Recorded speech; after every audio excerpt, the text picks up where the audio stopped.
Hello and welcome to NASBA's Executive Chat video series. Today I'm joined by Alfonzo Alexander, who is NASBA's Chief Relationship Officer as well as the President of the Center for the Public Trust. Alfonzo, thank you for joining us. You're welcome, Ryan. Thank you.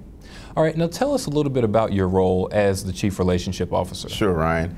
Well, you know, most people recognize me as the CPT guy or the President of the Center for Public Trust, and that's a part of what I do.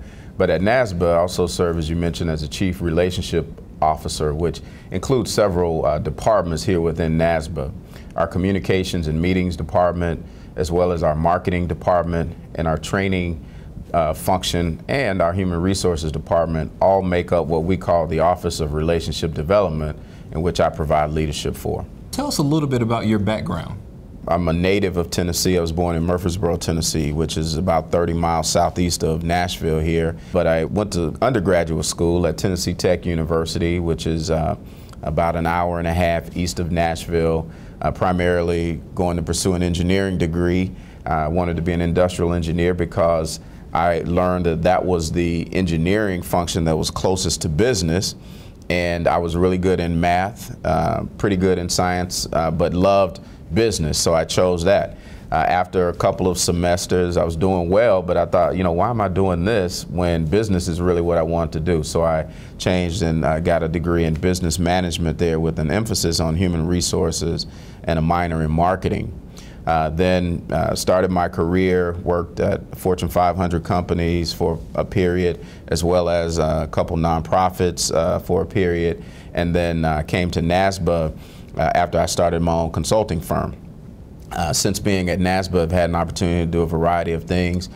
Failed to mention also that I went back several years ago and completed my Master's in Business Administration at Lipscomb University. And how do you believe that prior education and experience helps you in your current role at NASBA?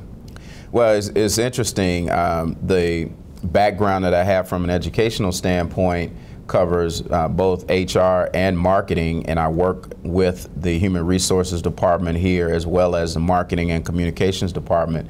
But then what I've done from a career standpoint, it spanned from banking to operations to recruitment and staff and leadership development. So that variety, I think, helps me in terms of managing the variety of things that I do here as it relates to everything from running a small business that is the Center for the Public Trust, as well as providing leadership to some support staff functions like human resources, communications, training and development, and marketing. With those relationships that you mentioned, I know NASBA has many stakeholders. What are some of the things that you do to establish and maintain those relationships?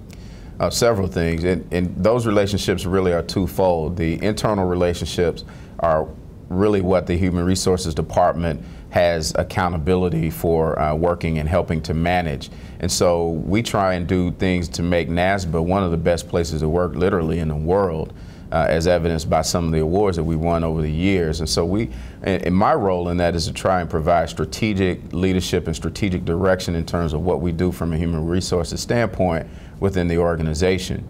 Then as it relates to the external relationships, our Communications and Meetings Department really, for most of the NASBA membership, is the primary department in which they get services, get questions answered, with the exception of things that are directly related to the exam. Then, of course, our CPACE department or CPA Exam Services provides those. But in terms of the Communications Department, all of the NASBA meetings run through Tom Kenny and his team with the Communications Department, as well as communication that we get out to the NASBA membership via committees themselves, or whether that be communications that go directly from NASBA. And then with our marketing department, we really focus and provide a lot of things in terms of services and information to consumers that may not be a part of the NASBA membership, but are connected and are key stakeholders to the accounting profession and to what we do here at NASBA. So we try and cover all of those relationships in those ways. And then from a training and development standpoint, we provide leadership development and training to both our managers, supervisors, as well as to our director level individuals here within NASBA, and I have responsibility for making sure that those things are executed as well. With an organization the size of NASBA, it's inevitable that you're going to have challenges here or there. What are some of the challenges that you're currently facing that you're looking forward to tackling? You know, right now a lot of the challenges that we're tackling are related to transition. Anytime you have a CEO leadership change, that's both an exciting time and an anxious time for people.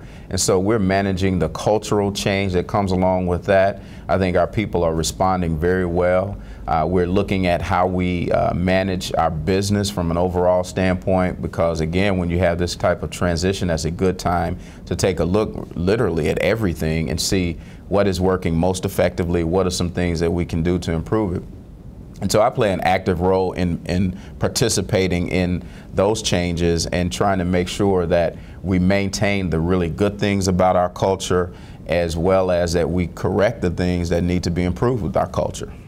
Okay, now one of the things that NASBA has been focused on this year is the new theme, mission-driven and member-focused. As it relates to your role and the departments who report to you, how do you contribute specifically to that mission?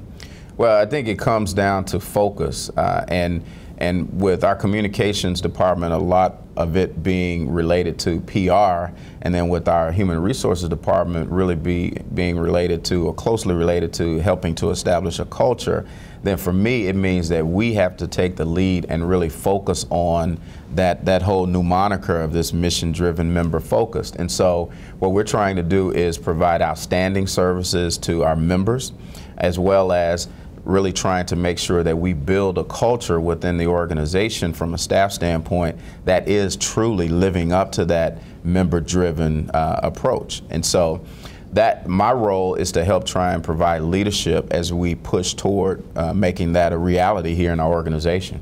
Now, with those relationships extending to the board members, you know, NASBA has a lot of products and services that benefit those board members, such as CPA Mobility, CPA Verify, CPA Examination Services. What are some other products or services, or just other ways that NASBA works to assist state boards? There's some things that we've done recently that I think would be really good enhancements for the state board. You know, bringing on someone who's fully focused on state board relations, I think, is a phenomenal move for us to have made, and I applaud Ken for doing that. In addition to helping bring in someone that can help with legislative affairs, also I think is a benefit that board members will reap from for years to come. And then some of the other services out of our communications and marketing functions, where we're helping to provide, whether it's video advertising or awareness campaigns, whether it's newsletters and other print media opportunities for boards to get exposure. We also have some new products in the pipeline that we are launching right now. One is the international evaluations product. I think that's going to be significant for boards as the exam grows more and more from an international standpoint, as well as some of the things that we're revising with what we used to call the candidate performance book, but is now going to be the NASBA report on the CPA exam, because we are utilizing the data that we get better, and it'll help state boards make decisions in terms of how they need to process and interrelate with candidates, as well as licensees once they finish the process. So I think there's several things out there. Well, these sound like great improvements. With these changes, where do you see NASBA in 10 years? You know, I think NASBA will continue to grow as the CPA exam grows, because I think there will be things that we will recognize that we can do to help enhance the process, both for state boards and for candidates. But then also I think there will be some new ventures that will develop as the accounting profession continues to evolve. I think NASBA will see ways that it can play a greater role in terms of helping to advance state boards as well as the profession in general. So I would imagine that in 10 years from now, NASBA will be very vibrant, will grow at a rate that is impressive each year, and will compound over that 10-year period. And I think all state board members that are affiliated with NASBA, as well as the local NASBA team and the other NASBA employees throughout this world, will be proud that they work for this organization. Well, Alfonzo, that's great information, and I really appreciate you taking time to share that with us. Sure, no problem.